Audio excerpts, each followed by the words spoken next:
नमस्कार, मैं हूं संजय शर्मा। आप देख रहे हैं 4 PM न्यूज नेटवर्क। देश भर में 50 लाख से ज्यादा ट्रक ड्राइवर सड़कों पर हैं। सरकार की मनमानी तरीके से बनाए गए कानून से उनके अंदर बहुत गुस्सा है और सरकार को पता नहीं क्या हो गया। कानून जिनके लिए बनाती है उनसे बात ही नहीं करती। किसानों के लिए कानून बनाया, किसानों से बात नहीं।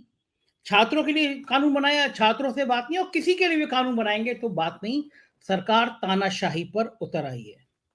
लेकिन ट्रक ड्राइवरों ने भी इसका कड़ा प्रतिकार किया। लाखों ड्राइवर सड़कों पे आ गए, ट्रक खड़े कर दिए, ट्रैफिक जाम हो गया, पूरे देश की व्यवस्था चौपट हो गई है। लोग परेशान भी हैं, लेकिन ट्रक ड्राइवर कहने करें तो करें क्या। कानून ऐसा है कि 10 साल की सजा, अगर आप एक्सीडेंट करने के बाद चले जाते हैं तो 10 साल की सजा और 7-8 लाख रुपए का जुर्माना। तो वो बड़े कंफ्यूज हैं कि हमारी तो पूरी जिंदगी जेल में कट जाएगी। लेकिन इसके वैधानिक पहलू क्या हैं, कानूनी पहलू क्या हैं, इस पे अभी तक कोई बातचीत हुई नहीं है। देश भर में चर्चा तो हो रही है, ये आंदोलन आ गया, लेकिन ये कानून कैसे हैं, क्यों हैं, क्या हैं, इस विषय पर किसी एक्सपर्ट की राय नहीं आई है। मैं अभी कई लोगों से बात कर रहा था, जर्नलिस्ट से, वो भी बड़े कंफ्यूज थे कि अधिवक्ताओं को भी अभी पूरी जानकारी नहीं हो पा रही है। तो मैंने संपर्क किया एक ऐसे काबिल, ऐसे योग्य अधिवक्ता से, जो मेरी नज़र में मैं सबसे ज़्यादा काबिल मानता हूँ, जिस शख्स को LLM टॉपर हैं वो, और उनकी उनकी योग्यता का कोई सानी नहीं है। मोहम्मद हैदर साहब हैं, बड़ा ख्याति प्राप्त लखनऊ में एडवोकेट हैं। और मैं मानता हूँ कि कोई रिट अगर हैदर जी तैयार कर दें, कोई नोटिस तैयार कर दें, तो फिर उसका कोई सानी नहीं होता है। तो हैदर जी बड़े व्यस्त रहते हैं, क्योंकि ऑनलाइन भी दुनिया भर से उनके संदेश आते रहते हैं। और मेरे मित्र हैं, चूंकि भाई है मेरे, तो उनसे सिफारिश पहुंचाने के लोग मुझसे ही संपर्क करते रहते हैं कि हैदर जी का नंबर दे दीजिए, हैदर जी का मेल कर दीजिए। क्योंकि लोगों को आज के दौर में अधिवक्ताओं पे थोड़ा भरोसा कहना नहीं चाहिए, थोड़ा वैसा डगमगा सा गया है। तो एक योग काबिल ऐसा अधिवक्ता लोगों को चाहिए, तो मोहम्मद हैदर उनमें से एक हैं। तो मैंने उनसे रिक्वेस्ट करी, बिजी बहुत हैं वो, लेकिन मैं कहा 10 मिनट आके मेरे दर्शकों को समझा जाइए कि ये कानून बनाने की जरूरत क्या पड़ी, क्या मतलब है इस कानून के। तो मैं, मेरी रिक्वेस्ट पे मोहम्मद हैदर जी हाजिर हैं। हैदर भाई, बातचीत की शुरुआत करूं उससे सबसे पहले तो अपना मेल आईडी बता दीजिए। मेरी जान कम खाए लोग, मुझसे दिन भर कम से कम 10 लोग कहते हैं हैदर भाई का फोन नंबर, हैदर भाई का मेल आईडी, ये दे दीजिए। तो पहले तो अपनी मेल आईडी मेरे दर्शकों को बता दीजिए और एक फोन नंबर दे दीजिए। कम से कम सीधे आपको फोन करें, आपको मेल करें, मेरे प्राण कम खाए वो लोग। फिर हम लोग बातचीत शुरू संजय करते हैं। भैया, मैंने अपने नाम के आगे ही इसमें अगर आप देखें तो @माई वकील, ये मेरा ट्विटर आईडी है, और हाँ, myvakil@gmail.com सिंपल सा मेरा मेल आईडी है। सो अच्छा anybody who is in distress, who is in need can contact me. अच्छा। अगर ये जो है, ये आपका ट्विटर आईडी है, और माई वकील @gmail.com ये आपकी मेल आईडी है। जी जी इन दो, इससे आपसे संपर्क किया जा सकता है। कोई जी। फ़ोन नंबर है हैदर भाई, जैसे लोग परेशान होते हैं, एक्चुअल में कानूनी सलाह बहुत लोगों को चाहिए होती है, कोई फ़ोन नंबर है? हाँ, तो अगर कोर्ट आवर्स के बाद कोई आदमी हमसे संपर्क करना चाहे तो 6390909293 एक बार फिर से बता ये दीजिए। नंबर है। एक बार फिर से सिक्स बता थ्री दीजिए। Nine zero nine zero 9293। अच्छा, इस नंबर पे आपसे संपर्क भी हो सकता है। चलिए, ये तो हुई उन लोगों की बात जो परेशानी में आते हैं, लेकिन अब मैं बड़े सेंसिटिव मुद्दे पे आपसे बात करना चाह रहा था। हम पुलिस को बहुत अच्छी तरह जानते हैं हैदर भाई, आप भी जानते हैं, मैं भी जानता हूँ। बड़ा प्रैक्टिकल उदाहरण दे रहा हूँ मैं आपको। एक ट्रक का एक्सीडेंट हुआ गोमती नगर विस्तार थाने में, कल्पना कर रहा हूँ, अगर मान लीजिए, और थाने पे मौके पे ही वो ट्रक ड्राइवर खड़ा हो गया कि साहब मेरा एक्सीडेंट हो गया है। इंस्पेक्टर साहब कहते हैं कि भाई, मैं तुझे दिखाऊंगा कि तू ट्रक लेके भाग रहा था, मोहलाल से तुझे पकड़ के लाया हूँ, तो ये कानून तेरे ऊपर लागू हो जाएगा। अब तुझे 10 साल की सजा होगी और 7-8 लाख रुपए जुर्माना होगा। अब बचना चाहता है तो 5 लाख मुझे दे दे। और ये मैं इसलिए कह रहा हूँ, ये बड़ा रूटीन है पुलिस की, इस तरह की वसूली की शिकायतें हर दिन हमें कहीं ना कहीं से मिलती हैं। ये कानून है कि अगर आप एक्सीडेंट करके भाग रहे हैं तो आपको पकड़े जाने पर 10 साल की सजा और 7-8 लाख का जुर्माना।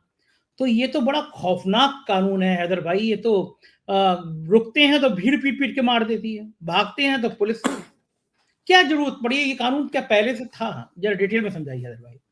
हाँ, संजय भैया, जिस कानून की हम बात कर रहे हैं वो भारतीय न्याय संहिता जो नई बन रही है, BNS जिसको कहते हैं, इसकी धारा 104 में ये कानून आया है।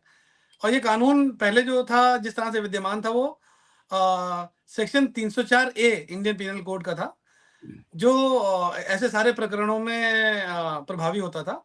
और उसका तात्पर्य ये था कि कोई भी आदमी किसी की रैश एंड नेग्लिजेंट एक्ट से डेथ कारित करता है, कल्पेबल होमिसाइड नहीं होती है वो, और एक एक्सीडेंटल डेथ होती है, तो उस केस में 2 साल की मैक्सिमम सज़ा का प्रावधान था। देखिए, क्रिमिनल लॉ के बारे में जानना बड़ा ज़रूरी है इस पॉइंट पे, कि क्रिमिनल एक्ट होता क्या है? तो हमारा जो क्रिमिनल लॉ है, जितने भी कॉमनवेल्थ कंट्रीज़ हैं, और जो क्रिमिनल लॉ का एक जो आधार है, आधार बिंदु है acts non face it रियम निसी mains seat रिया, अर्थात आपका कोई भी एक्ट पनिशेबल नहीं है तब तक कि जब तक कि आपने एक गिल्टी माइंड से, गिल्टी इंटेंशन से वो एक्ट ना किया हो। तो जो भी एक्सीडेंट होता है, एक्सीडेंट इंटेंडेड नहीं होता है, वो कुछ ऐसे कारणों से होता है जो बियॉन्ड आपके कंट्रोल के होते हैं। तो इसीलिए जो 1860 में बना इंडियन पीनल कोड, उसमें वो ये कानून चलता आया और 304 ए जब आया, तो वो ऐसे सारे केसेस के लिए बना जहाँ पे लोग फोर्स ही नहीं कर सकते थे कि किसी एक्ट से किसी आदमी की डेथ हो सकती है जो उसने इंटेंड भी ना किया हो। तो रोड मतलब एक्सीडेंट के सारे केसेस, इंटेंट मतलब जो जिसकी भावना ना रही हो। हाँ, तो जो जितने भी रोड एक्सीडेंट से रिलेटेड केसेस थे वो 304 ए में आते थे। क्योंकि भाई हमारी किसी से कोई पुरानी दुश्मनी थोड़ी थी कि जिस अगर हाँ, पुरानी दुश्मनी है और अगर हिस्ट्री आपने दिखा दी, तो फिर वो 302 या 304 में आ जाएगा। 304 ए का मतलब हो गया causing death by rash and negligent act. तो rash and negligent act is an act which दुर्भावना कैन नॉट बी दुर्भावना फोरसीन। दुर्भावना रहित एक्सीडेंट है ना, हाँ, हिंदी में यही होगा ना। हाँ। बिल्कुल, बिल्कुल। तो अब देखिए, ये जो कानून में अमेंडमेंट हुआ, उसमें इसको जघन्य अपराध की श्रेणी में डाल दिया गया। मतलब 2 साल से सीधे 10 साल। अच्छा, जघन्य अपराध वो होते हैं, अब अगर आपने देखा होगा संजय भाई, भी कुछ दिन पहले सुप्रीम कोर्ट की तमाम ऐसी नज़ीरें आई हैं, जो ये एक दृष्टांत लेके आती हैं कि 7 साल या 7 साल से कम की जिसमें पनिशमेंट है, उसमें पुलिस अरेस्ट नहीं करेगी। हाँ, जस्ट टू इंश्योर कि ये अपराध उसकी उस जजमेंट, उस न्याय निर्णय की परिधि से बाहर हो जाए, ऐसा कानून लेके आया गया। ठीक है। इस कानून की एक जो मुझे सबसे बड़ा क्रिटिसिज्म इस कानून का ये लगता है कि इस कानून में ये नहीं है कि आप जो आदमी चोटहिल हो गया है उसको लेके अस्पताल जाइए और उसकी जान बचाइए, ये नहीं है। आप पुलिस को अच्छा। रिपोर्ट कर दीजिए। तो ये क्या मतलब हुआ? भाई, अगर अगर आपकी इंटेंट होती है कि वास्तव में ये कानून आप बना रहे हैं जिसका इंटेंशन जीवन बचाने का है, देन यस, आपका कानून का जो रीजन है, आपका जो नेक्सस है, आप जो ऑब्जेक्ट अचीव करना चाहते हैं टू सेव लाइफ, वो कहीं ना कहीं जस्टिफाइड होता। लेकिन आप क्या कह रहे हैं? आप कह रहे हैं कि जैसे ही एक्सीडेंट हो आप पुलिस को रिपोर्ट करो। पुलिस को कैसे रिपोर्ट करें? देखिए, अब हम पुराने जमाने में नहीं रहता, मॉडर्न टाइम्स है। तो सबसे पहली चीज तो ये है कि जैसे भी आप कह रहे थे कि मॉब लिंचिंग हो जाती है, अगर कहीं किसी आदमी ने एक्सीडेंट किया और एक्सीडेंट करके भाग रहा है, तो ही कैन बी लिंच्ड।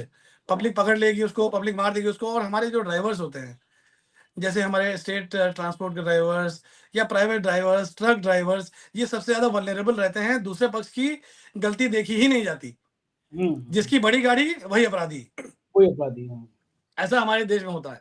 तो इसमें हो यही होगा यही कि जो भी बड़ी गाड़ी गाड़ी का ड्राइवर है, अब सबसे बड़ी बात ये है कि अगर कहीं एक्सीडेंट हो गया और उसने पुलिस को रिपोर्ट इंसिडेंट नहीं किया, जैसा आप बता रहे हैं कि वो शहीद पथ पे एक्सीडेंट हुआ, दिखा दिया गिरफ्तारी मोहनलालगंज से, तो ये भी बिल्कुल काफ़ी हद तक संभव है। बाद में वो ट्रायल में पता चलेगा कि वहाँ पे कैमरे लगे थे, एक्चुअली अरेस्ट वहाँ हुआ था।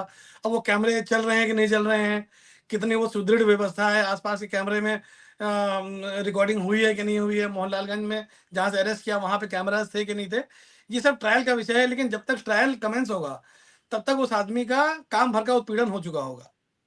ठीक बात है, बिल्कुल सही बात है। है और ना? हैदर भाई, आज तो तो ये इसलिए जो इस कानून का जो ऑब्जेक्टिव है, इस कानून का ऑब्जेक्टिव लाइफ सेव करना नहीं है, बल्कि इस कानून का ऑब्जेक्टिव है डिटेरेंस है, कि आदमी डिटेरेंट की तरह ये कानून यूज हो, जिससे कि इस तरह की आपराधिक घटनाएं जो हैं वो कम से कम हो जाए। लेकिन फिर वही बात है कि क्या ऐसी आपराधिक घटना आदमी सोच समझ के करता है? इस तरह का कृत्य आदमी सोच समझ के करता है? That is something which differentiates between a crime and an accident. बिल्कुल ठीक बात है। और दूसरी बात ये है हैदर भाई कि 10-15 हजार रुपए ड्राइवर को मिलते हैं, ट्रक चला रहा है वो, 10-15 हजार रुपए तनख्वाह मिल रही है, वो कहाँ से 8 लाख रुपए का जुर्माना, 7 लाख का जुर्माना दे देगा? वो कहाँ वो 10 हाँ, साल की सजा कटेगा? बिल्कुल। तो इसीलिए जो जैसे ये कानून बना था, इसके जब इसमें देखिए, कोई भी कानून इस तरह का जब बनता है जिसके फार रीचिंग इफेक्ट्स होते हैं, तो देखिए हमारी जो डेमोक्रेसी है, it is kind of democracy where we rule by through our representatives. हमारे जो रिप्रेजेंटेटिव्स हैं वो हमारी भावनाओं को लेकर पार्लियामेंट में जाते हैं, जिसके आधार पे कानून बनता है। लेकिन इस तरह के जो फार रीचिंग कानून होते हैं उसमें पब्लिक की ओपिनियन भी ली जानी चाहिए, जो इस ठीक बात। कानून को लाते समय नहीं लिया गया, जिसकी वजह से हमारे जो ट्रक ड्राइवर भाई हैं पूरे देश भर के, हर प्रांत के, वो स्ट्राइक पे चले गए हैं। और उनका मानना बिल्कुल ठीक है कि ये जो ये कानून बना है इसमें क्राइम को रिपोर्ट करेगा। भाई क्राइम रिपोर्टिंग तो बहुत मस्ट है, बिल्कुल crime should be reported, but आदमी की पर्सनल लिबर्टी भी उतनी ही इंपॉर्टेंट है। जिस आदमी से एक्सीडेंट हुआ है उसकी जान की सुरक्षा भी उतनी ही इंपॉर्टेंट है। तो आपको इसमें डिफाइन करना चाहिए था कि भाई आपको 24 घंटे का विंडो मिलेगा within 24 hours. Once you secure your own personal liberty, जब आप अपनी लिबर्टी को सिक्योर कर लें तब आप पुलिस को बता दें कि इस वाहन से मेरे इस समय ऐसे ऐसे एक्सीडेंट हुआ था, ये वाहन यहाँ पे खड़ा हुआ है। और फिर आप इन्वेस्टिगेशन में पार्टिसिपेट करिए और अपनी दिखाइए, ये एग्जिबिट करिए कि वो एक्चुअली वास्तव में एक्सीडेंट था। चंद्र भाई, इस तरह के कानून से तो पहली नजर में जो इंप्रेशन आ रहा है वो ये है कि पूरे देश को एक पुलिस राज में बदलने की कोशिश है। जहां एक्सीडेंट हुआ वहां थानेदार कुछ भी कर लेगा, तो ये पूरे देश में एक पुलिस राज एक तरह का स्थापित करने का ये प्लान है। संजय भाई, मैं इस बात पे मेरा थोड़ा सा मतभेद है। पुलिस राज तो कोई नहीं स्थापित कर सकता, because we have a magistracy, we have judiciary which is there always there to support a victim. तो वो तो है, लेकिन ये बात सही है कि जब तक वहां तक पहुंचता है बात, तब तक आदमी का काम भर का हैरेसमेंट हो चुका होता है। तो इस कानून में इस हद तक अमेंडमेंट किया जाना चाहिए। पहली चीज तो ये है कि इसमें इसको ये 10 साल की जो पनिशमेंट है, 10 साल से कम करके इसको 7 साल वाली कैटेगरी में डालना चाहिए। और दूसरा, इसका एम्फेसिस होना चाहिए कि जहाँ पे एक्सीडेंट हुआ है, रिस्पॉन्सिबिलिटी जो एक्सीडेंट करे उसकी ये होनी चाहिए उस आदमी की कि उसको नियरेस्ट हॉस्पिटल में पहुंचाए, जिससे उसकी जान बच सके। दूसरी चीज, अगर इस तरह के एक्सीडेंट्स में कोई आदमी, पब्लिक अगर इस ड्राइवर को मारती है तो उस पे सीरियस ऑफेंस का प्रोसिक्यूशन होना चाहिए, उस पर्टिकुलर मॉब का या उस पर्टिकुलर व्यक्ति का। हैदर भाई, हालांकि मॉब पूरे लिंचिंग पे कानून बना है और स्ट्रिक्ट भी बना है, लेकिन I think that needs to be more qualified.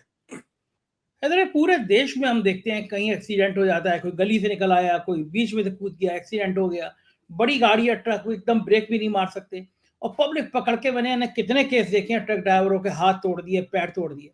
आप देखो, जी गर्मी जी में वो पसीने से तरबतर होकर चला रहे हैं, ठंड में वो सिकुड़ के चला रहे हैं। राहुल गांधी ने तो विदेश के एक ट्रक के ड्राइवर के साथ एक वीडियो भी ट्वीट किया था कि एयर कंडीशन केबिन है।